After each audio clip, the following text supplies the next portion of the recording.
Bushfire research to be cut by half when money for a CSIRO project runs out this year.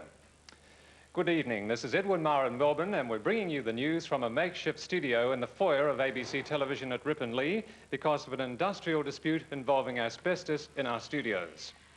Also in tonight's news, the Prime Minister steps into the politician's pay row.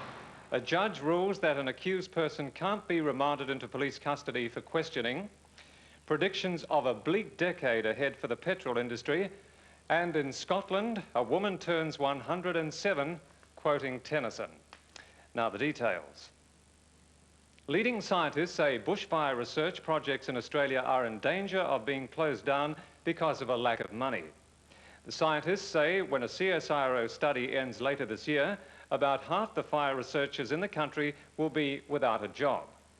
Reporter Brian Abbott says they believe the three-year study, Project Aquarius, could be the last major bushfire research program in Australia.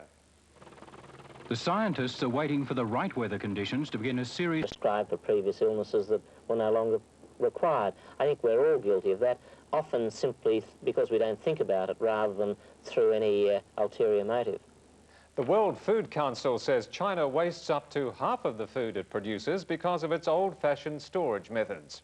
According to the Council, China could be a food exporter if it improved its methods, which were like those used in the developed world a century ago. Well, I'll be back in a few moments, but right now with today's sports news, it's over to Drew Morfitt. Thanks, Edwin, and a bit different doing the news with photos of Molly and Jeff Raymond and Peter Katzman looking down on us. Well, Australia is in a strong position in the day-night international against Pakistan at the Sydney Cricket Ground. After being sent in this afternoon by the Pakistan captain Imran Khan, Australia recovered from being 2 for 17 early to thrash the bowling and make 8 for 264 off the 50 overs. There's an edge. ABC News. And that's all tonight in a very different-looking sporting segment. Back to you, Edwin. Thanks, Drew. I'm sorry we didn't have time to get a pop plant behind you. Never mind. A Scottish woman who has just celebrated her 107th birthday says there are no secrets to her longevity. Although she's bedridden, Mrs. Jane Begbie of Dundee believes an active mind has helped. Very nice. Now, we would like to explain to you before we go any further that the reason that we're bringing you the news tonight from a makeshift studio in the foyer of ABC television here at Ripponlea is because of an industrial dispute involving asbestos in our studios. We couldn't fit John Henwood in here. He would like to have been with us, but we've had to put him in a little box. But here he is with the latest on the weather. Thank you, Edwin. Yes, still alive. Our apologies for the abbreviated weather. Tomorrow expected to be a repeat of today, though it could be a couple of degrees.